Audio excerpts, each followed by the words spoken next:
Muchas gracias. Es lo importante, ese es el objetivo, con cada publicación es el objetivo de ofrecer un verdadero valor. Ajá. Y si alguien se quiere unir a la transmisión, con gusto nos podemos conectar, ¿sí?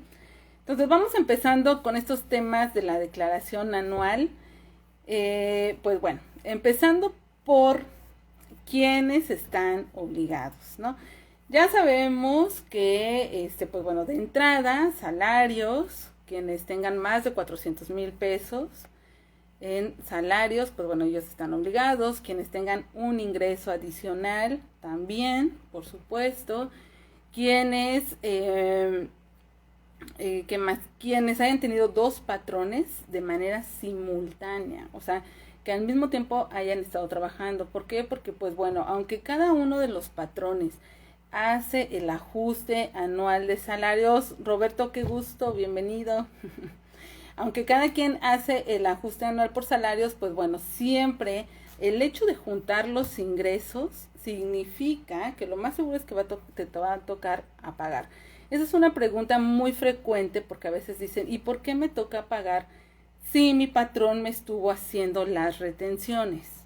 Entonces, bueno, si tú tienes un patrón, que supongamos, son 10,000 pesos con quincenales o mensuales, ¿no? Entonces ahí te corresponde un porcentaje de impuestos sobre la renta y te está pagando con ese. Pero ese patrón, supongamos que tocan la tasa del 6%, ¿no? Que es un ejemplo que tengo por ahí. Entonces, 10,000 pesos de ingreso, un 6% de impuestos sobre la renta, ok. Pero tienes otro patrón, también con 10,000 pesos, 6% igual. ¿Qué pasa cuando los juntamos? Bueno, cuando los juntamos, ya se pasan a la otra línea de nuestra tarifa y entonces ya nos corresponde un porcentaje más alto de impuestos sobre la renta y una cuota fija, que ya sabemos que la cuota fija es lo mínimo que vamos a pagar. Si supongamos que caemos en el primer renglón, es decir, hay una cuota fija y esa es la que vamos a pagar. Dos patrones, por ejemplo, salarios y honorarios asimilables en otra empresa. Ahora muy común exacto, ese es un tema, Roberto, que siempre lo hemos comentado, bueno, y más desde el año pasado, ¿no? Que estamos más con estos temas de la declaración anual, exacto. O sea, con el outsourcing, la verdad es que adicional a todos los temas que ya traemos, de que las prestaciones, que no tienes utilidades, no haces antigüedad, bla, bla, bla, te obligan a presentar una declaración anual y a veces da impuesto a cargo. Eugenia dice, los dos patrones no fue en forma simultánea, es decir, dejar de trabajar y a los 3 meses consigues otro trabajo. Pues sí, pero también como te indica la ley, si dejaste de elaborar con un patrón antes del 31 de diciembre, pues entonces estás obligado a presentar tu declaración anual y pues sería el caso, Eugenia, que comenta. No, adelante, ¿cómo te llamas? Bueno, si me quieres decir, ¿verdad? Para no hablar, no vamos a hablar solo de asalariados, vamos a preguntar de lo que nos surja aquí en esta charla. Como les comentaba, es una charla entre amigos, ¿sí? Y vamos a platicar aquí de todos los temas. Declaración anual, si eres sueldos y salarios y además haces inversiones, sí, claro, por supuesto. Hay que presentar la declaración anual, ya se decían por ahí que todas estas aplicaciones que estamos ahorita, por ejemplo Flink, que es de las más famosas, pues bueno, por lo que nos da, pues hay que presentar la declaración. Dice Roberto que a veces el no trabajar todo el año te genera un saldo a favor. Pues sí, también se van dando los casos, porque ya en la anual, pues bueno, a lo mejor resulta que te retuvieron un poquito de más. Entonces ya al hacer el cálculo anual, pues la tarifa, digamos, está anualizada, entonces puedes quedar un poquito abajo, ¿no? Es lo que te refieres, Roberto. Y sí, entonces, pues bueno, de entrada les digo, tenemos todos estos. Ahora, ¿quiénes son los que no están obligados a presentar declaración anual? De entrada sabemos que más de 400,000 pesos al año ya están obligados. Pero por ahí tenemos una regla miscelánea donde nos dice que si estás con 400,000 pesos, pero tuviste solo un patrón y ese patrón te entregó todos tus FDIs, entonces puedes estar exento de presentar la declaración anual. Ujú. Y también dice, si tengo la obligación de dividendos, pero nunca tuve ingresos, ¿cómo debo llenar ese apartado? Ese es un buen punto y de hecho es un punto que ahora está resaltando en estos pocos días que tenemos de vigencia para la declaración. Ya se ha presentado en digamos de muchas facetas. Porque la primera, en el año pasado el tema de las inversiones y en bolsa y de compra y venta de acciones en la bolsa se multiplicó, o sea, se elevó muchísimo. Entonces estas empresas están otorgando dividendos, por una parte. Por la otra, tuvimos la situación que se actualizó, o sea, el año pasado tuvimos ese trámite de actualizar a los socios ahora sí que valga la redundancia, de las sociedades. Entonces puede ser que por ahí también a lo mejor no sabías y nos ha pasado que dicen, bueno, es que yo, pues hace muchos años que me di de alta en una empresa. Bueno, pues se están rescatando y en ese apartado, como tú lo comentas, si no tuviste ningún pago de dividendos, pero tienes la obligación, se debe llenar con un 0, ¿sí? Ahí es un 0 porque tienes la obligación. Ahora, si ya dejaste de ser socio, pues lo recomendable es dar de baja para actualizar tus obligaciones y que ya no te aparezca. Antonio dice, lo bueno es que el SAT dio prórroga. Sí dio prórroga, y ¿sabes por qué? Precisamente por el tema de los errores. Lástima que en personas morales pues no tuvimos esa prórroga porque también hubo muchos errores, pero ahora en personas físicas, de hecho, el SAT en una reunión que tuvo con los síndicos son personas seleccionadas, digamos, que nos representan. Por ejemplo, del Colegio de Contadores hay un síndico, de alguna otra asociación hay un síndico, y ellos son los que son nuestra voz hacia las autoridades, el SAT. Entonces se supone que en una charla así dijeron que estaban teniendo un error con el tema de las devoluciones, por no estar autorizando unas devoluciones por el tema del domicilio, así que no lo dejamos un poquito más adelante. Pero entonces el mismo SAT dijo, vamos a reprocesar todas las declaraciones que ya se presentaron del 1 de abril hasta esta fecha, que fue la semana pasada. Me parece que fue el jueves cuando comenzó a fluir esa noticia, y entonces pues bueno, se van a corregir, ¿no?, las declaraciones. Y dijeron ellos, la recomendación es que se presente a partir del día 12, o sea, a partir de hoy. Fíjense esa brecha, ese espacio entre el 1 y el 12, cuántas declaraciones se habrán presentado y que pudieron caer dentro de esos errores del SAT. Por eso la recomendación es presentar como por ahí del 15, ¿no? O sea, ya pasando todo el tema de las pruebas y todo esto, que desde el año pasado tenemos ese conocimiento que tiene errores. Y les digo, y más con lo del tema de la declaración anual de personas morales, que surgieron demasiadas situaciones. Adal dice, estoy integrando mi expediente fiscal y en el visor de nóminas me aparece que tuve 3 patrones en el 2020, diferentes meses, pero no he trabajado, soy estudiante, debo presentar la declaración. Bueno, aquí es un punto súper importante, Adal, y mira que tú tienes 3, ¿sí? O sea, está excedido por mucho. A estos patrones se les ha conocido como patrones fantasma. Cuando tú no los conoces, cuando además un patrón está en Veracruz, el otro en Guanajuato, por ejemplo, y el otro en Ciudad de México, o sea, de entrada dices, bueno, es imposible que me haya multiplicado, ¿no? O sea, ¿cómo voy a poder estar en los 3? Bueno, pues lamentablemente son fraudes y son robo de identidad. Aquí lo que conviene es, si tú tienes esa situación, anunciarlo con el SAT. Hay un apartado en donde tú puedes levantar esa denuncia. Bueno, entras al portal del SAT y le indicas el RFC del patrón que te está disque pagando, porque ellos lo que están haciendo es que en nombre tuyo están cobrando y se están quedando con ese dinero que aparentemente te están pagando.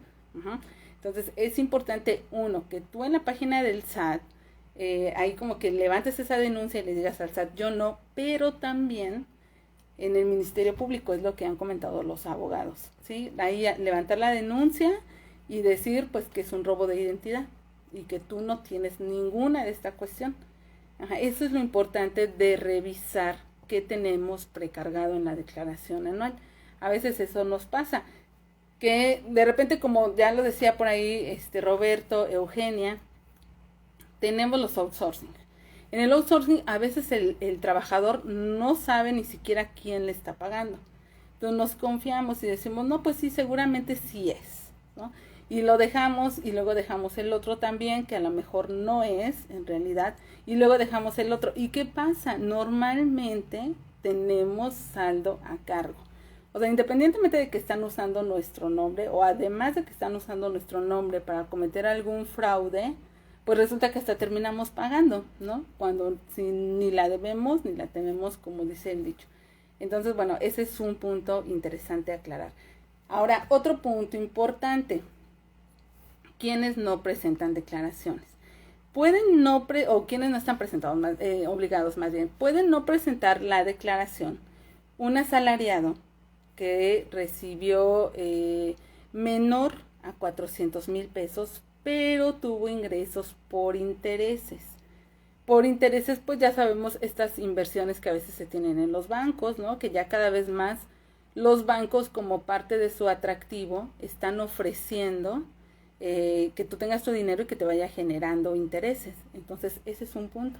Luego nosotros cuando vamos al banco y nos ofrecen esas cuentas, pues decimos, sí, claro, o sea, si yo voy a tener 10 pesos y mañana van a ser 10.50, pues dámelo. Pero no pensamos a lo mejor en las implicaciones fiscales que eso puede traer. Bueno, pues la ley nos dice, si tienes un sueldo menor a 400,000 pesos, un solo patrón, y además tuviste ingresos por intereses, pero que no rebasaron los 20,000 pesos, puedes no presentar la declaración, ¿sí? Eso está muy bien porque de entrada, o sea, la obligación de entrada nos dice salarios más otro ingreso. ¿Cuál es el otro ingreso? Pues los intereses. Entonces ahí se supondría que estamos obligados, pero tenemos esa facilidad, esa oportunidad en la ley para no presentar la declaración. Entonces hay que tener mucho cuidado con esos salarios, con esos patrones y también con esos intereses, ¿sí? Eso es muy importante, revisarlo y verlo. Ahora, si tenemos gastos que son deducibles, que son las deducciones personales, pues adelante. O sea, ahí ya ni le pienses, ¿no? Hay que presentar la declaración, hay que ver si tenemos saldo a favor y ahora si no, pues bueno, si no estamos obligados, pues mejor ni la presentamos, ¿no? Pero si tenemos un saldo a favor, por supuesto, sí hay que presentarla. Como yo siempre digo, es un derecho. La devolución, de hecho, está en la Ley de los Derechos del Contribuyente, artículo 2, fracción segunda también, para ver que ahí dice los contribuyentes tienen el derecho de que se les devuelvan las cantidades a su favor que vayan teniendo. Entonces, pues bueno, muy importante atender todos estos puntos, no dejarlos pasar y revisar bien qué es lo que está precargado en nuestra declaración. Ahorita están mencionando también algunos errores con la cuenta clave. Cuando al finalizar, ya ven que tenemos un saldo a favor y entonces se activa el campo para la cuenta y resulta que algunas no están precargadas, siendo que ya tenemos un antecedente. Pues bueno, en este caso no pasa nada. Si es la misma cuenta y si el saldo a favor es menor a 10,000 pesos, podemos presentar con la contraseña. Entonces, esa es otra facilidad. Hay que estar ahí pendientes también. ¿Cuáles podemos presentar con contraseña? ¿Cuáles deben ser con firma electrónica? Yo les diría con firma electrónica, pues de entrada, saldos a favor mayores a 10,000 pesos. Cuando se cambia la cuenta, ya, firma electrónica. Sí, ahora, si el saldo a favor es más de 150,000 pesos, ahí ya no cabe, ya no se puede una declaración con devolución automática. Ahí ya tenemos que presentar el formato electrónico de devoluciones, ¿sí? No sé si hasta ahorita alguna duda o algo que quieran preguntar más puntual. Por ahí decían solo de salarios y de los otros regímenes. Sí, claro, también tenemos actividad empresarial, por supuesto, actividad profesional, que una novedad en esta declaración es que ya vienen juntos. Sí, normalmente en los provisionales se supone que se presenta uno por actividad empresarial, otro por actividad profesional, y en la anual venían como que separados, cuando de hecho van en el mismo capítulo, ¿no? O sea, son de los ingresos por actividad empresarial y profesional, o sea, ahí va junto. Entonces, pues bueno, venía por separado, ahora ya se juntó, ya en el mismo formato. Nosotros ya podemos encontrar ahí la información para ambas actividades. Ahora, a lo mejor alguien pudiera decir, pero ¿qué pudiera ser que tenga dividido o que tenga las dos? Pues les voy a dar un ejemplo muy claro que están viendo aquí, que yo tengo honorarios, pero al mismo tiempo ustedes saben que tengo un libro. Entonces, por ese libro yo recibo regalías que están en actividad empresarial. O sea, yo tengo los dos regímenes y entonces el año pasado hubiera sido un problema, que bueno, que para este año, que es cuando me toca hacer mi declaración, ya viene junto. Entonces, ese es un ejemplo de cuando podemos tener así las actividades. Entonces, ese es algo muy bueno. Ahora tenemos, por ejemplo, arrendamiento también, pues digo, en arrendamiento, ¿qué les puedo decir? Tenemos unas deducciones muy específicas para los pagos provisionales de arrendamiento. En la anual, pues bueno, en la anual ya podemos incluir nuestros gastos personales. También nos puede dar un saldo a favor. Si somos personas físicas que le rentamos a una persona moral una bodega, por ejemplo, pues entonces ahí lleva la retención. Hay que considerar nuestras retenciones y normalmente hay saldo a favor, ¿sí? Lo mismo, hay que revisar si están los FDIs. Ahora, punto importante también, para poder presentar la declaración anual necesitamos tener presentados nuestros pagos provisionales. ¿Por qué? Bueno, porque así debe ser, ¿no? Es lo que marca la ley. Pagos provisionales, por eso se llaman provisionales, porque son a cuenta del impuesto anual. El ISR es un impuesto anual y que vamos haciéndole pues como que paguitos, digamos, en los provisionales. Sin embargo, ahora con estas nuevas declaraciones que ya nos está dando el SAT, ya vienen precargados los datos de los pagos provisionales. O sea, si en un pago provisional me equivoqué y no lo corregí, me va a aparecer así, mal, con el error en la anual. Ahora tenemos que corregir primero el pago provisional para que la información se corrija en la declaración anual y entonces ya me coincida con mis papeles de trabajo que estuve preparando durante todo el año. Solamente así. Ya no se puede mover esos campos de ingresos, de retenciones, de gastos, ya no se pueden mover. Todos esos datos ya los trae de las declaraciones que vamos presentando de manera mensual.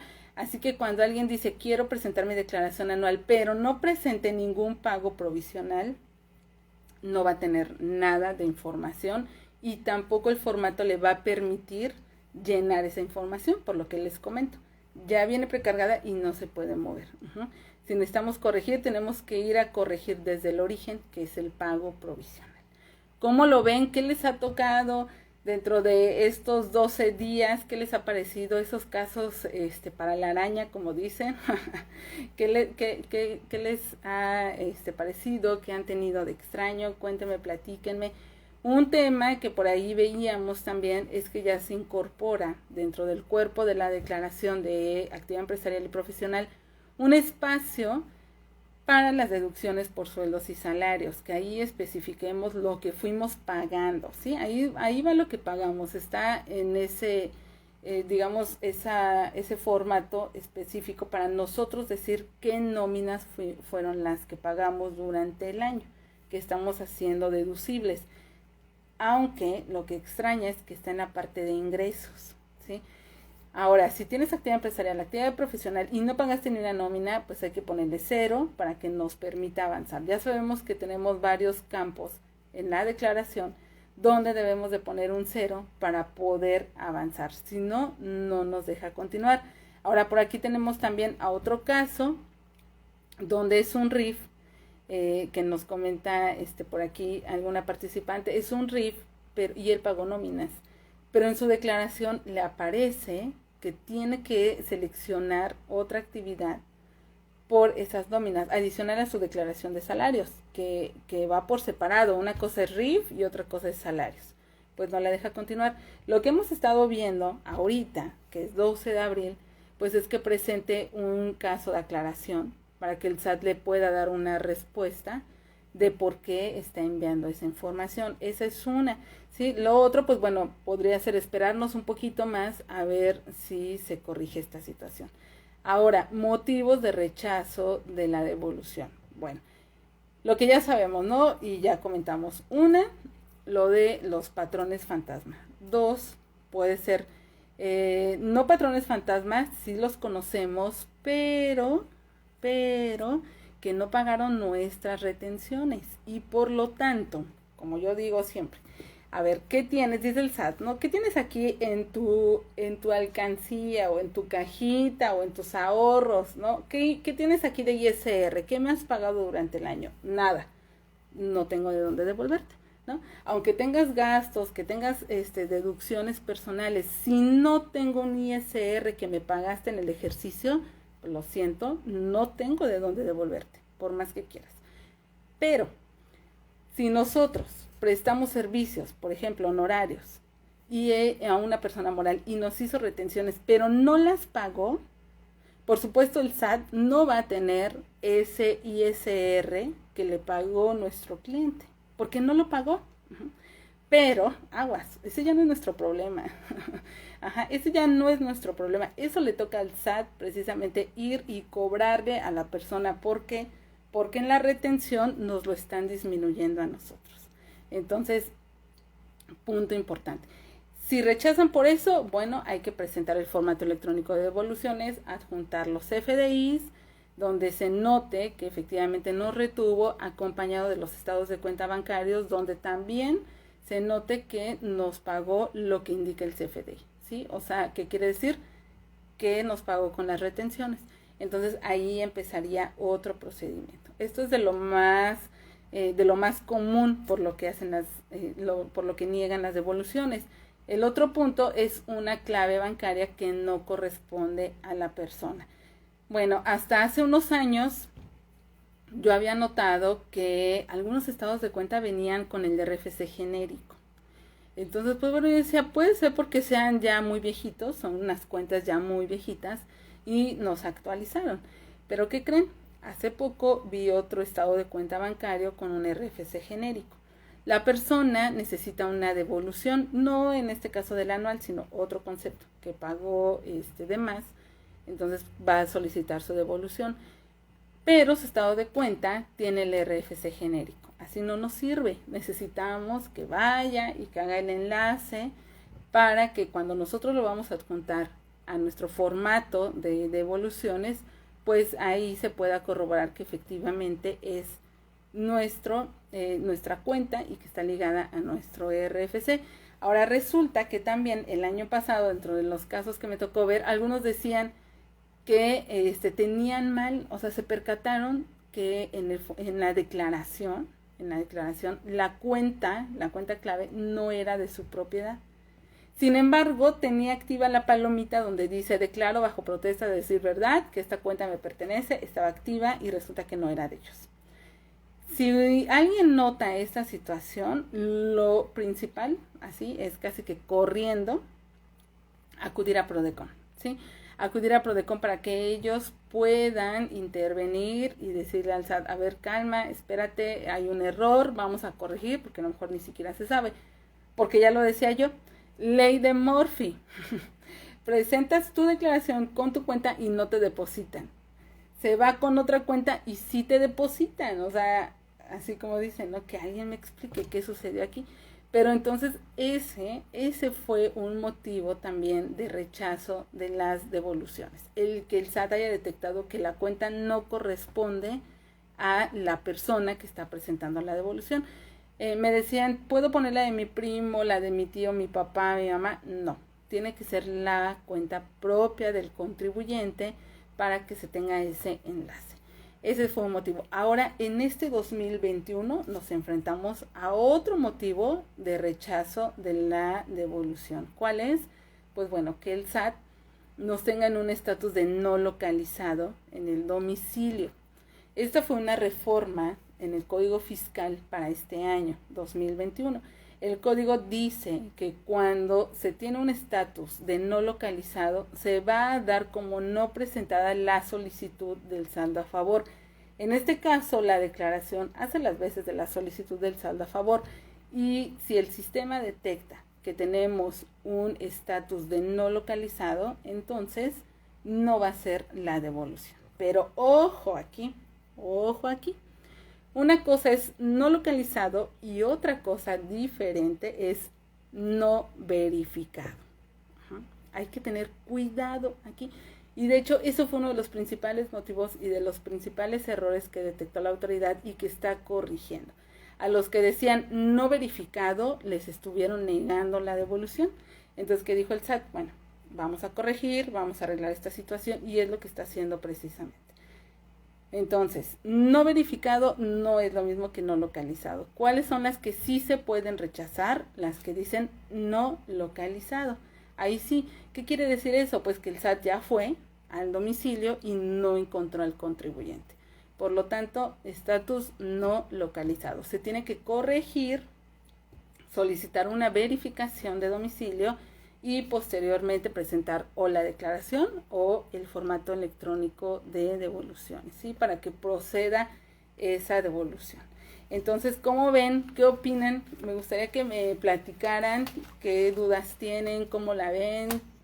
Espero que se hayan traído su cafecito, ¿no? Para esta charla. Platíquenme, ¿qué inquietudes hay con la declaración anual? ¿Qué cliente les ha tocado que está muy latoso? No tenemos nada. Nadie se anima también a participar, a unirse a la transmisión para platicar. Manden saludos. Saludos. Nadie se anima. Pues muy bien. ¿Qué más les puedo platicar de estos temas tan interesantes con la devolución? Bueno, otro punto importante. Cuando se vende una casa, puede ser que esté exenta porque se cumplen ciertos requisitos. Uno de esos es que el valor de la casa sea menor a 700 UDIs, 700 UDIs, que son como 4 millones, ¿no? 4 millones de pesos y 4 millones 600, 800, más o menos por ahí. ¿Esto qué significa? Bueno, que está exenta hasta ese monto. La diferencia sí va a pagar impuesto. Pero, ojo, bueno, de entrada, para que se pueda considerar una casa habitación, se tienen que cumplir ciertos requisitos. ¿Cuáles? Pues que se demuestre que efectivamente era la casa habitación del contribuyente, por una parte. Por la otra, que sea una casa que se está vendiendo y en un plazo de 3 años no se haya vendido otra. Porque entonces, pues sí, ¿no? O sea, ¿quién está vendiendo su casa cada rato? Puede pasar, sí, claro, pero entonces esa es la condicionante, 3 años y que además demuestre que era su casa habitación. ¿Qué pasa con la diferencia? Como ya lo comentamos, se causa un impuesto, se causa ahí el impuesto sobre la renta. A ver, estoy viendo que aquí tengo los comentarios escondidos, no me había dado cuenta, no pasan en automático. Bueno, los voy revisando ahorita. Pero entonces, ¿qué sucede si no se declaran, si no se informan estos ingresos exentos? Puede pasar que pasan los años y uno ni en cuenta, y que a lo mejor en 3 años el SAT revise, porque además debemos de saber que los notarios hacen una declaración en la que informan todos esos movimientos que van teniendo, y que entonces dice, a ver, vamos a empatar, ¿no? O sea, el notario está informando, pero veo que fulanito no hizo su declaración. Entonces vamos a revisar. Si el SAT detecta esa situación, entonces, ¿qué creen? Ya va a causar impuesto. De algo que estaba exento, resulta que ahora entonces ya tiene que pagar impuesto por no informarlo, porque es una obligación informar cuando estos ingresos exentos sean mayores a 600,000 pesos. Pero lo que hemos comentado en otros foros, pues la recomendación es que lo declares, que lo informes, aunque no llegues a los 600,000. ¿Por qué? porque pudiera causarte una discrepancia. A lo mejor te vas a comprar un auto con eso, imagínense que fuera menos de 600, 500 mil pesos, vas, te compras un carro, haces pagos con tarjetas de crédito, etcétera, y de repente pues el SAT, a ver qué pasó aquí, ¿no? Si los ingresos son menores. Bueno, pues si tú ya lo informaste, que tuviste ahí un ingreso exento, pues ya con eso queda ese punto. Entonces, a ver, vamos a revisar porque les digo que me quedé aquí con Adal. Ya no siguieron moviéndose estos comentarios. Dice Félix, una duda, soy RIF y tengo salarios, pero mis salarios no exceden 400,000 al año. Estoy obligado, considerando que en RIF los pagos son definitivos. Bueno, aquí tenemos también por ahí una regla donde en el artículo de la ley donde nos dice que si en conjunto son 500,000 pesos, hay que presentar declaración anual en conjunto, ¿sí? O sea, aunque sea el impuesto definitivo de esos ingresos que tú estás pagando, como en este caso de los RIF. Entonces te sugiero revisar ahí. Pero no puedo dar de baja con tanta retroactividad para que no me aparezca el anual del 2020. Ahí, ¿cuál es el ingreso que quieres mover? Colmenero, si nos comentas, por favor. Julio, hola. Ups, ya le moví aquí más. A ver. Ajá. Aquí tenemos lo de la prórroga. Espérenme porque ya se me anda moviendo aquí con estos comentarios. Amairani, hola. Buenas noches, buenas noches. ¿Qué más tenemos? En la asesoría del chat me dijeron que pusiera el RFC genérico para llenar dividendos, pero no me convenció. Eso es lo que están recomendando, pero yo te diría, lo que siempre digo, ¿no? Es ir a la fuente. O sea, si tú te diste de alta como socio en una empresa, entonces conoces el RFC de la empresa. ¿Estamos de acuerdo? O no. ¿Sí? O sea, o puede ser que se te haya olvidado. Yo creo que no se nos olvida si somos socios en alguna empresa. Ahora, con todo el tema de las empresas fantasma, de estas operaciones inexistentes, etcétera, pues bueno, la verdad es que sí, muchas personas abusaron y dieron de alta como socios a otras personas que pues ni de verla ni temerla, ¿no? Y además en algunas situaciones hasta les pagaban para que fueran al SAT. Digo, estas situaciones tristes que existen, que les pagaban para ir al SAT a dar de alta a la empresa, a que tramitaran la firma electrónica, pero pues que efectivamente no eran socios, ¿no? Ni socios ni representantes legales. Entonces, bueno, de ahí surgió también la necesidad de que el año pasado pues el SAT nos impusiera esta nueva obligación de presentar ese informe de los socios. Y se supone que pues ya a partir del año pasado siempre debemos de tenerlo actualizado cuando se muevan estos porcentajes, en porcentaje accionario, como dicen, dentro de nuestra sociedad. Entonces, si tú no sabes, ahí yo te diría, mira, si tú no sabes definitivamente por qué, digo, lo primero es investigar y saber de dónde surgió esa obligación de dividendos. Ahora, si no lo tienes, la solución que están dando es esa. Pon el RFC genérico, ponle un 0 y listo. Y ya haces tu baja, ya este año, pues para que ya no vuelva a salir, ¿no? O sea, corriges tus obligaciones para que ya no vuelva a salir el próximo año. Y Eugenia dice, pues sí, revisar, bueno, le comenta a Adal, revisar si es necesario poner la denuncia en el SAT. Exactamente, 3 patrones y que a ninguno lo conozcas, pues yo te diría que ya está muy grave. Butterfly Jazz, que es mi tocaya, dice, pero los contribuyentes desde el 1 de abril ya quieren presentarla. Sí, así son. Así son. Desde el 1 de abril ya la quieren presentar, pero yo por ahí comenté, la verdad es que yo les estoy, o les sugerí en ese momento, no, ahorita ya es tiempo de presentar las declaraciones, pero sí les sugerí que nos esperáramos. Entonces, pues digo, muchos de ellos, a lo mejor alguna urgencia o algo ya quieren su saldo a favor, pero otros sí, o sea, otros contribuyentes dicen, bueno, mira, tú eres la experta, ¿no? Yo te lo dejo a ti, si tú me dices que me espere, me espero. Y eso es lo mejor. ¿Por qué?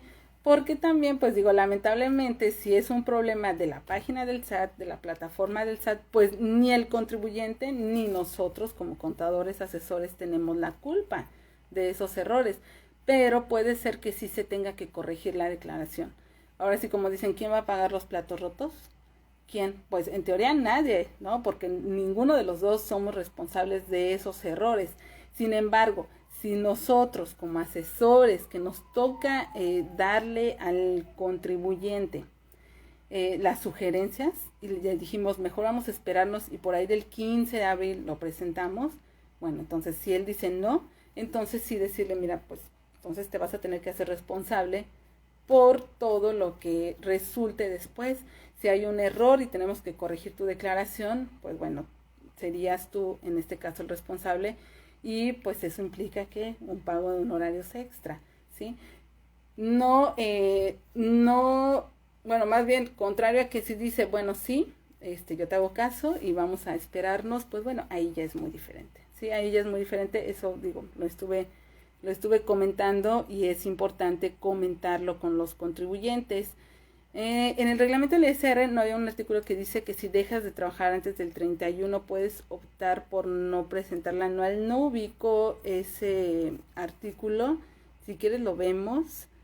Juanjo, ¿en qué artículo está ese apartado de los 20,000 pesos? Este me suena más a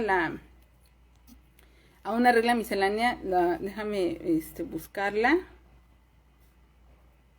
Esta de los 20,000 por intereses, sí. Y dice Yasmín, ¿y qué pasa con los que están por plataformas digitales pero decidieron que los provisionales fueran definitivos por el retenedor?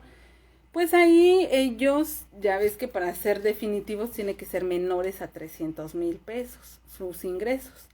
Entonces yo te diría, pues si es único ingreso, pues no caería en ninguno de los supuestos para presentar declaración. Y así se quedaría. O sea, ya sus retenciones se quedan como definitivas. Haz de cuenta como un patrón o digamos como un trabajador que tiene 300,000 pesos de ingresos. Y ya, o sea, ahí queda el tema, ¿no? Son definitivos. Eugenia dice, ¿a qué se deberá que con algunos contribuyentes no estén precargadas todas las deducciones? Ahí yo lo atribuyo más tal vez al uso que se le está dando al CFDI o al método de pago. Recordemos que es un robot el que revisa. Quisiéramos que fuera una persona, ¿no? La que estuviera ahí y analizando y razonando, pero desgraciadamente no. Entonces, si no cumple con ciertos parámetros, pues el sistema en automático lo rechaza. Así pasa, pero pues de ahí la importancia de que nosotros revisemos y que incluyamos esas deducciones que no aparecieron ahí precargadas.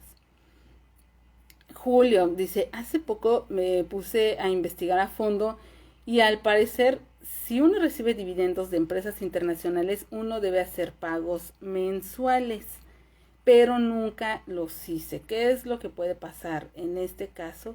Bueno, normalmente estas empresas en teoría pues te deben hacer una retención. Ahora, si no te hicieron la retención, de hecho también ese es un otro sector que está obligado a presentar la declaración, quienes recibieron pagos del extranjero y o quienes no tuvieron retenciones cuando se debían de hacer las retenciones, porque precisamente es el caso. Si tú no tienes, no tuviste retenciones, pues entonces decláralo en anual, acumúlalo en tus demás ingresos y vas a tener que pagar el impuesto por esos ingresos ya sumados a los otros, ¿no? Aquí Adri, a mí me tocó que rechazaron una devolución porque el patrón no hacía el pago de los impuestos. El patrón era... bueno, sí, pues es lo que les digo. Y mira, qué cosa con estas empresas, pero suele pasar. A mi experiencia personal, me pasó en el 2014, ya tiene, pero que mi retenedor efectivamente no pagó las retenciones. Entonces, pues bueno, tuvimos que hacer todo este procedimiento.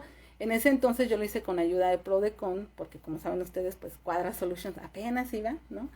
Entonces yo me acerqué a Prodecon y entre los dos, digamos, pues estuvimos haciendo ese procedimiento y posteriormente ya llegó mi devolución.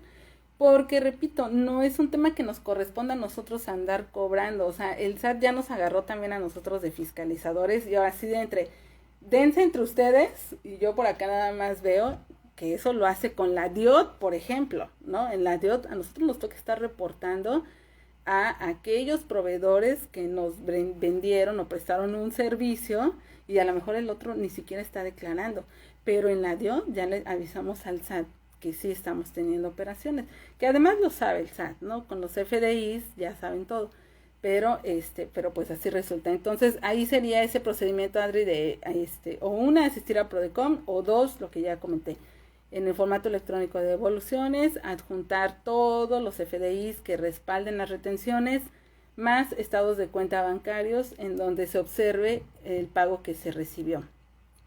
Gracias a quienes se van uniendo. Una cosa es no localizado exactamente, Ada, lo que comentamos. Eugenia, se debe solicitar que te vayan a verificar a fuerza, dice Eugenia. Bueno, aquí pues ya es, en teoría sí, ¿no? Porque pues debes estar localizado ante el SAT.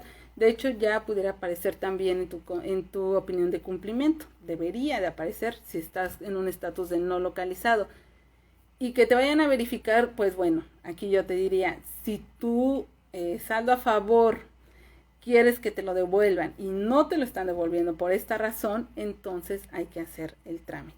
Para que vayan, te verifiquen tu domicilio, tarda como unos 10, 15 días hábiles, pues les comento para que tomen esas precauciones y y pues bueno, ahí se den el tiempo, se den el tiempo. Saludos.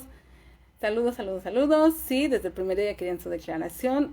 Nos preguntan aquí si en 2018 tuvo saldo a cargo y en el 2019 a favor, ¿se puede compensar? Buena pregunta. Fíjate que ahí hay como algunos criterios en que dicen que sí, en que dicen que no. Yo sí ingresaría el trámite para compensar. En el Código Fiscal nos menciona un procedimiento parecido, donde dice que si tú lo vas a pagar, por ejemplo, en el 2019, bueno, más bien hasta el 2020, ¿no? Porque ya tendrías tu saldo a favor determinado en 2020. Pagarías algo del 2018, te correspondería pagar la actualización y los recargos por ese financiamiento que tuviste. Yo te diría, hay que revisarlo bien y si procede, pues adelante. Ojo con eso, nada más pagar actualización y recargos. Y si la casa es una donación también, porque de hecho ahí en el artículo 93, que es de los ingresos exentos, pues ahí nos dice, ¿no? Herencias, donaciones, legados, etcétera. Ahora hay que ver quién lo donó. Si es de padres a hijos, de hijos a padres o en el cónyuge, pues bueno, ahí sería exento. Pero si lo donó otra persona, entonces ahí sí habría un ISR por ese ingreso, ¿no? Ingreso. Se tiene que ir al SAT con cita por eso de los dividendos. ¿Cuál en específico? ¿Cuál tema de los dividendos en específico? ¿Lo de los socios? ¿Lo de tu declaración? ¿O cuál? Aquí yo les comento que hace unos días me llegó una asesoría de una persona que ella tuvo dividendos porque estaba vendiendo compraventa de acciones a través de un intermediario bursátil y le llegaron las constancias de dividendos. Entonces, pues bueno, y no le aparecían en el SAT precargadas, no le aparecían precargadas. Pero ella dijo, bueno, pues si tengo aquí mis constancias y dice que son dividendos, pues lo voy a declarar. Y entonces le puso la palomita dividendos, o sea, ya nada más acudió a mí para que verificara si todo estaba en orden. Entonces todo estaba en orden. Ahí aplicó ese de dividendos que ya lo estábamos comentando, pero pues porque realmente es un dividendo. Realmente es un dividendo. Aquí hay que tener cuidado porque con estas operaciones que estamos haciendo en aplicaciones, hay que leer el contrato. Hay que leer el contrato que dice cómo van a ser los pagos que recibimos, porque pudiera caer también en el tema de otros ingresos. Hay que verificarlo bien para no tener dudas, ¿sí? En este caso que yo les comento, las constancias decían dividendos, tal cual, dividendos. Entonces, pues bueno, ya sin más ni más, se presentaron como dividendos y de hecho ya le llegó su devolución. También fue una de las afortunadas que tuvo su devolución. Y aquí nos pregunta Eli, el 1 de abril en el recibo de nómina venía ISR por compensación. Tengo que presentar anual y descontar ese saldo. Punto importante, Eli, lo que comentas, porque justamente hoy estuvimos revisando también un caso en el que pues de pronto nos aparecieron varios CFDIs ahora en marzo. Entonces yo digo, bueno, vamos a revisar si corresponde, tal vez corresponde a un pago del 2020. Aunque esté timbrado en el 2021, pudiera ser que tendremos que hacer ese ajuste en nuestros números que va a traer la declaración. Si es que viene así y tú notas alguna diferencia, hay que corregirlo. Ahora, ya no deja corregir como el año pasado, que nos dejaba corregir por espacios, ¿no? Por ejemplo, decía retención y lo podíamos corregir. Ahora no. Ahora hay que borrar todo el registro del patrón, hay que darle a todo el botecito de basura y se nos va a ir todo el registro. Eso sí, hay que tener atención.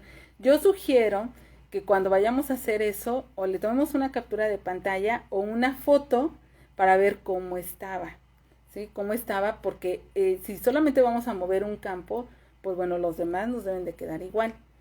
Ese es algo que pues hay que revisar para que no, luego hacemos esos movimientos y ya no nos acordamos que trae, y ya no es como antes, que teníamos una constancia en donde decía el total, tanto de pagos recibidos como de retenciones, ¿no? Sino que pues bueno, ahí se nos quedó. Entonces pues bueno, ese es otro consejo, otra cuestión que sí vale la pena utilizarlo.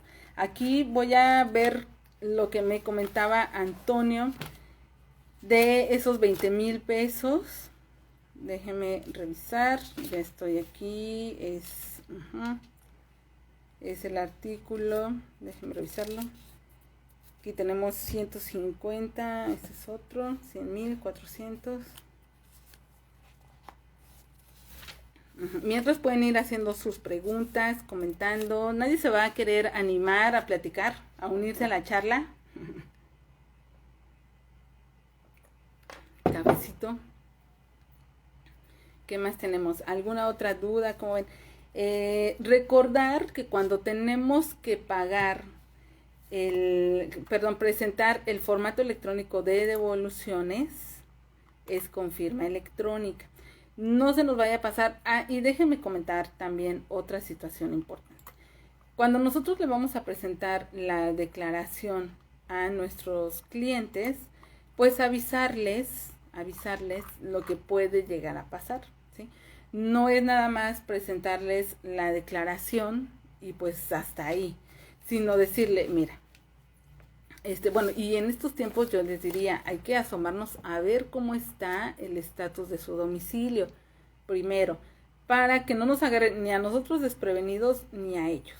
Luego, se da, desgraciadamente, que piensan que si no les devuelven o que si tienen un saldo a cargo, es porque no hicimos bien las cosas. Y pues bueno, que es lo más fácil siempre decir, pues tú no me hiciste bien mi declaración, ¿no? O te equivocaste. Hoy lo comentaba que de repente algunos dicen, y seguro que la hiciste bien y no te equivocaste y sí revisaste. Bueno, pues entonces ahí aguas con eso también. Avisarles lo que pudiera pasar. Sobre todo, por ejemplo, se da que cuando vamos a adicionar un gasto, entonces, ¿qué sucede? Que pues como que al SAT no le gusta, pero eso tampoco es garantía de que no nos devuelvan, ¿sí? El SAT pues revisa, ya lo vimos, ellos hacen sus revisiones, hacen sus cruces de información y y ya de ahí sale el tema, ¿no? Pero avisarles, por supuesto, de lo que pudiera pasar. Entonces, bueno, vamos aquí a revisar en la miscelánea. 317, ¿cómo van ustedes por allá? Hola Clau, ¿qué tal? Estas situaciones, ¿qué más les gustaría platicar? De otros temas de rechazo que hay normalmente, pues bueno, eso que ya decíamos, a veces como no trae el uso del CFDI, pues el SAT lo rechaza. Aquí en el anexo 20, que es el que nos habla de la facturación electrónica, pues dice claramente que eso no va a afectar. el uso que tenga el CFDI no va a afectar ni para deducción ni para acreditamiento del IVA en todo caso. Es decir, no solo aplica a no solo nos va a aplicar a la devolución, ¿no? La declaración anual, sino cualquiera. O sea, cuando nosotros en nuestra práctica que estamos teniendo eso y que vemos, nos toca estar recibiendo facturas, revisar de los proveedores y de otras cuestiones, pues bueno, ahí nosotros vamos a saber que no es necesario. Estoy aquí revisando declaración anual. Bueno, viene primero el tema. Les comento también que todo el trámite de formato electrónico de devoluciones viene en la ficha 9 de Código Fiscal. Hola, Caro. Ficha 9 de Código Fiscal, de ficha de trámite 9 de Código Fiscal, en el anexo 1 de la resolución miscelánea. Porque fíjense que ahí muy interesante, viene toda la información que debemos acompañar a nuestro FED, o también la información adicional que nos pudiera requerir la autoridad y dependiendo del régimen. Entonces, por ejemplo, si eres salarios, te pudiera aplicar este y este y este. Si eres de sector primario, por ejemplo, pues te puede aplicar este. Entonces está también muy interesante. Lo que yo siempre digo, hay que recurrir a la fuente de la información. El otro día en una charla yo decía, pues no tenemos que estar adivinando, porque allí está toda la información, ¿sí? Nada nos cuesta meternos, revisar y ya tener la seguridad de lo que nos va a poder pedir el SAT. Hola María, ¿cómo están? ¿Alguna duda con los temas de deducciones, de gastos de deducciones? Fíjense que estoy viendo, por ejemplo, se da también el caso de los gastos médicos que se pagan en el extranjero. Entonces, aquí tenemos una regla miscelánea donde nos dice que se puede considerar, que se puede considerar. Ahora, ¿qué RFC debemos utilizar? Pues un RFC genérico, pero del extranjero, pero de los que además son para ese caso, ese punto. Déjenme, aquí tengo las impresiones porque les digo, el otro día, el jueves, di la charla de esto. Entonces aquí, miren, es la ficha, ficha 9, ficha de trámite 9 de Código Fiscal que está en el anexo 1. Y observen, sí, aquí está todo lo que yo les digo, aquí está. Aquí nos dice esta tabla, la primera es solicitud de devolución de saldos a favor del impuesto sobre la renta. ¿Qué documentación es la que debemos acompañar? Y aquí aparecen personas morales, asalariados, servicios profesionales, arrendador, actividad empresarial. Aquí nos dice todo, miren, claramente. Les sugiero que lo consulten. Este es del 21 de enero del 2021. Ahí lo pueden encontrar en el diario oficial. Y también está que esta es la tabla número 2. Y aquí dice documentación que podrá ser requerida por la autoridad para la solicitud de devolución de saldos a favor del impuesto sobre la renta. Lo que les decía, no tenemos que andar adivinando. Aquí ya tenemos la información. Sí, ahora tenemos ahí un punto. Ah, mira, aquí ya lo encontré, Antonio. No sé si todavía sigues por acá. La regla 317.11. 317.11.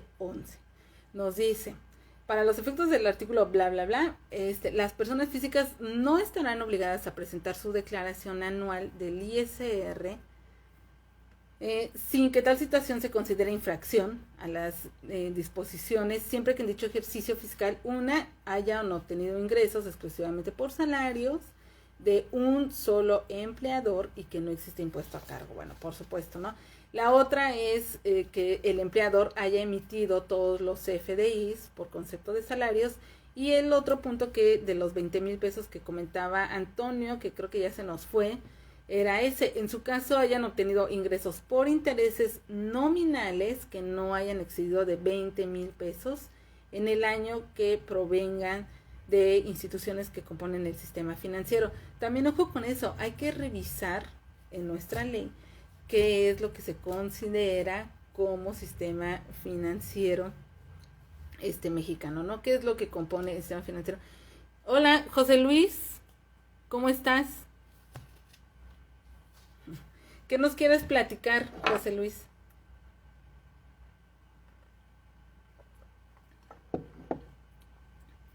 ¿Qué tal? ¿Qué tal?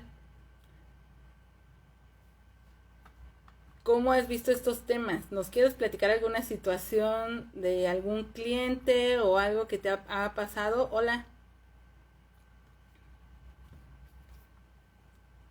Sí, platícame.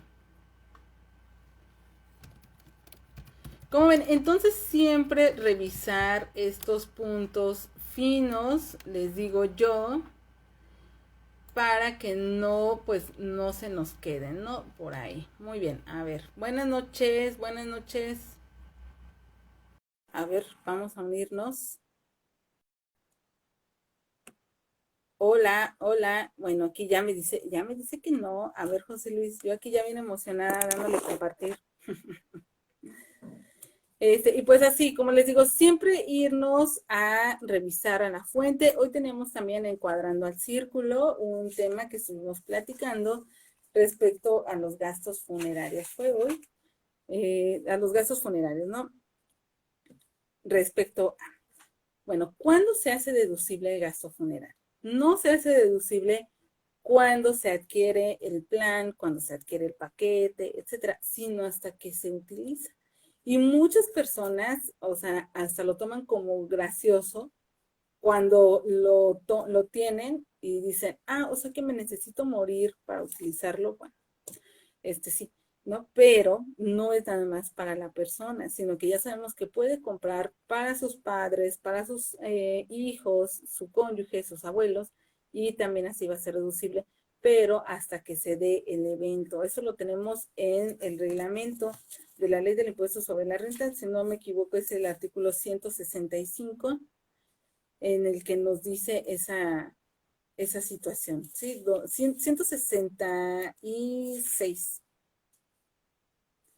No es cierto, que es ciento, a ver, espérenme, ajá, estoy en el reglamento. ¿Cuál fue este artículo que justamente lo estaba revisando hoy? Si te acuerdas por ahí, Eugenia. Pues ya se me perdió.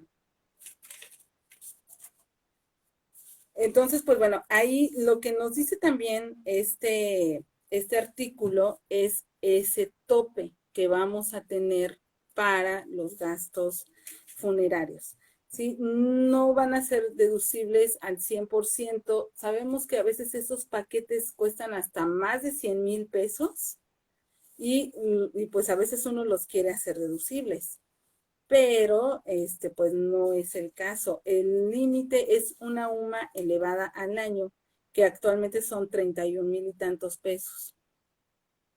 Ajá. Actualmente son 131,000 y tantos, les digo, entonces, pues bueno, vamos a ver, aquí lo tenemos. Es 266. Sí, Eugenia, gracias. 266. Ese es el artículo que nos da el tope para gastos funerarios. Ajá, José Luis dice que quiere presentar sus declaraciones mensuales de ISR e IVA. Veo que la aplicación para enviar las mensuales dentro del SAT solo se pueden enviar de junio a diciembre. Pues Mm, mm, mm.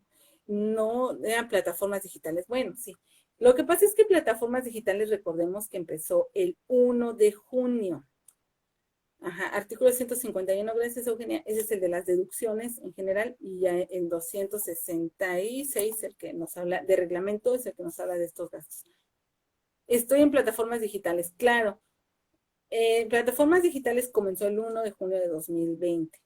Entonces, aquí te diría yo cuál es el otro ingreso que quieres declarar o cuál es esa situación, porque toda es actividad empresarial. Finalmente puedes presentar tus declaraciones en actividad empresarial, pero tendríamos que revisar cómo estás en plataformas digitales, definitivo, provisionales, cómo lo has venido presentando y también desde qué fecha es que estás con obligación.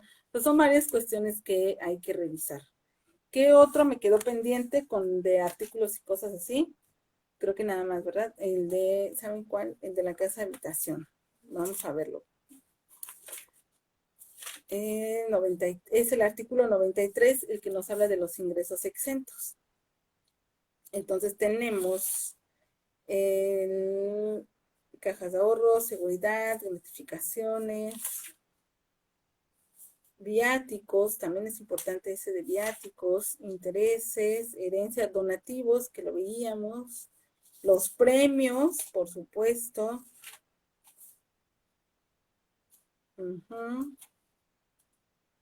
Herencias, importante revisar este concepto también. Y viene la casa habitación. Es la fracción número 19, si lo quieren ver así, y es la casa habitación. En el reglamento del ISR, ahora sí, nos vamos al artículo 155, y es el que nos dice los documentos comprobatorios para acreditar que el inmueble es la casa habitación del contribuyente. Lo que les digo, no tenemos que andar adivinando, todo lo tenemos en la ley. Entonces ahí nos dice la credencial para votar, los comprobantes fiscales de los pagos efectuados por la luz, por ejemplo. Los estados de cuenta que proporcionen instituciones que componen el sistema financiero por casos comerciales o tarjetas de crédito no bancarias. Entonces, ahí lo vamos a revisar. También les diría que esta casa habitación, sí. Ahí pueden revisar ustedes toda la información. Les digo, no tenemos que andar revisando. Son 700,000 UDIs, 700,000, ¿sí? 700,000 UDIs. Una pregunta, en el 93 hay una parte que está relacionada por intereses SOFIPOS. A ver, vamos a revisar. Aquí tenemos el artículo.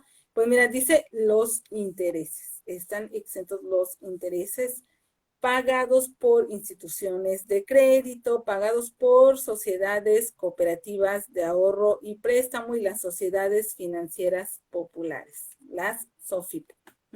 Aquí el artículo 93, fracción 20, inciso B, es la que nos habla de estas sociedades financieras populares.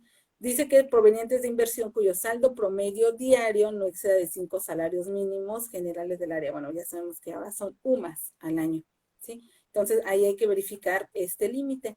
Si no, sería sobre la diferencia, lo que tienes que pagar el impuesto, sobre la diferencia.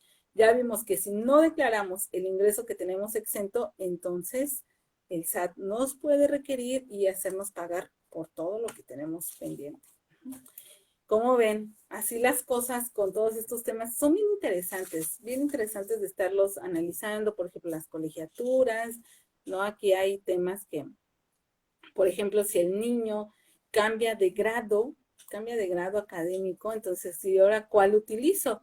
¿El de la primaria o el de la secundaria? ¿Qué límite es el que voy a estudiar, aplicar? ¿Cuál límite creen ustedes? Hola, Jimena, qué gusto que estés por acá. ¿Qué límite creen ustedes que es el que hay que aplicar? Si cambia, ya ven que tenemos límites para las colegiaturas, si cambia de primaria a secundaria, por ejemplo, ¿cuál vamos a utilizar?